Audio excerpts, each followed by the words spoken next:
ایک حریص آدمی تھا، حضرت موسیٰ علیہ السلام کی خدمت میں حاضر ہوا کہ میرے لیے دعا کریں، میں جانوروں کی بولی سیکھ جاؤں، منطق الطیر۔ حضرت سلیمان علیہ السلام کو اللہ تعالیٰ نے جانوریوں کی بولیوں کا علم عطا کر دیا تھا، علمنا منطق الطیر۔ اس کے دل میں خیال آیا کہ میں ویسے تو فائدے اٹھاتا ہی ہوں، جانوروں کی بولیاں سمجھ لوں گا مجھے اور فائدے ہو جائیں گے۔ چنانچہ اندر طمع تھی، حضرت موسیٰ علیہ السلام نے دعا کی، پروردگار نے اسے جانوروں کی بولیاں سمجھنے کا علم عطا کر دیا۔ ایک دن صبح اٹھا تو صبح اٹھتے ہی اس نے رات کی بچی ہوئی جو کھانے کی ہڈیاں وغیرہ تھی، وہ ٹکڑا روٹی کا اس نے باہر پھینکا۔ کتا بھی دوڑا کھانے کے لیے اور مرغا بھی دوڑا۔ مرغا ذرا تیزی سے اڑا تو اس نے جا کے ٹکڑا اٹھا لیا۔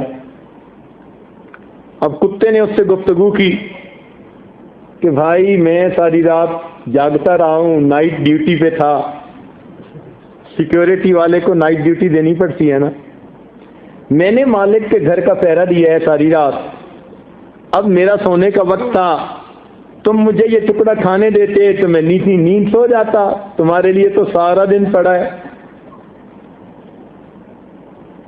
اس نے کہا فکر کی بات نہیں،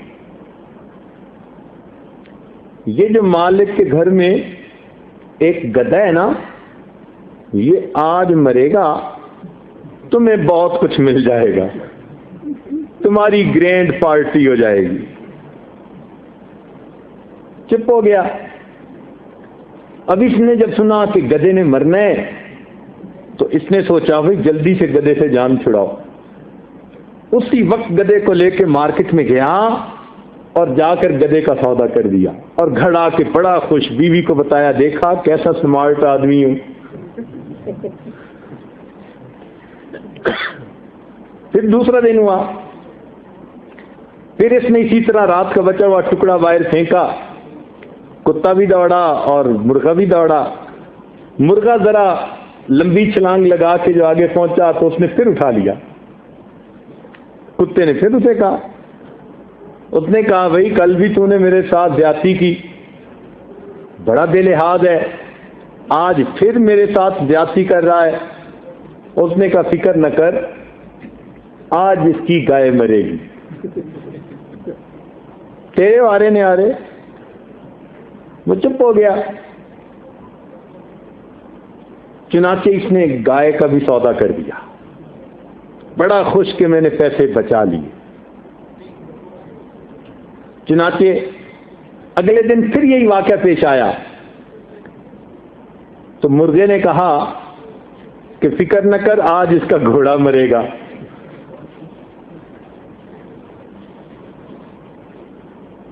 اس نے کہا دیکھ 2 دفعہ جھوٹ بول چکے ہو، آج تمہارا جھوٹ ثابت ہو گیا تو پھر دیکھنا۔ چنانچہ اس نے گھوڑے کا پھر سودا کر دیا، کتا پھر بھوکا۔ اب جب اگلا دن ہوا نا، کتے کو بڑا غصہ تھا، جب اس نے ٹکڑا پھینکا تو مرغے نے پھر اٹھا لیا۔ کتا اس سے جھگڑ پڑا، کہتے بڑا بےہودہ آدمی ہے، تجھے کسی کی کوئی پرواہ ہی نہیں، ایسا بے مروت، ایسا بے وفا اور پرلے درجے کا جھوٹا، کئی دن سے میرے ساتھ جھوٹ بول رہا ہے۔ اس مرغے نے کہا کہ دیکھو میں جھوٹ نہیں بول رہا، میں پرندوں کی دنیا کا مؤذن سمجھا جاتا ہوں، تو مجھے دیو نہیں دیتا کہ میں جھوٹ بولوں، میں باتیں جو کر رہا ہوں سچ کر رہا ہوں۔ آج فکر نہ کر، مالک خود مرے گا اور لوگ اکٹھے ہوں گے، ان کی دعوت ہوگی اور کھانے ہوں گے اور ہڈیاں ہوں گی اور تیرا کام بنے گا۔ اب جب اس نے سنا نا کہ مالک خود مرے گا تو اس کو فکر ہوئی، اب بھاگا حضرت موسیٰ علیہ السلام کے پاس۔ حضرت وہ تو بات یہ ہے کہ مرغا کہہ رہا ہے کہ آج مالک مرے گا. حضرت موسیٰ علیہ السلام نے سمجھایا تیرے مقدر میں لکھا ہوا تھا کہ تیرے گھر میں کسی نفس کو موت آنی ہے، اتنا مقدر میں لکھا تھا.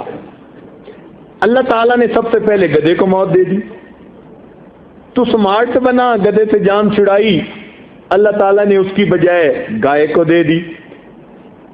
اس کا بھی سودا کر لیا، اللہ نے گھوڑے پہ ڈال دی. تو نے گھوڑے کا سودا کر لیا، اب تیرے اوپر پڑ چکی، دیکھ ملک الموت آ رہا ہے. کہتے ہیں کہ ملک الموت پہنچ چکا تھا، اس نے بندے کی گدی دبائی اور اس کی روح نکال کے چلا گیا. مولانا روم رحمۃ اللہ علیہ یہ حکایت ایک جگہ بیان کر کے فرماتے ہیں کہ انسان کو چاہیے کہ اللہ تعالیٰ کے کاموں میں دخل اندازی نہ دے. قدرت جو کرتی ہے اسی میں خیر ہوتی ہے. قضا پہ راضی رہے. اگر یہ قضا پہ راضی ہو جاتا تو گدھے کی موت سے مصیبت ٹل جاتی. فعل الحکیم لا یخلو عن الحکمہ، دانا کا کوئی بھی کام دانائی سے خالی نہیں ہوتا. تو پروردگار نے ہمارے لیے جو مقدر میں لکھا وہ ہمارے لیے بہتر ہے. بندے کو چاہیے کہ صبر شکر سے اس کو قبول کر لے. اس لیے جو بندہ قضا کے اوپر راضی ہو جاتا ہے، پروردگار عالم اس بندے سے راضی ہو جاتے ہیں.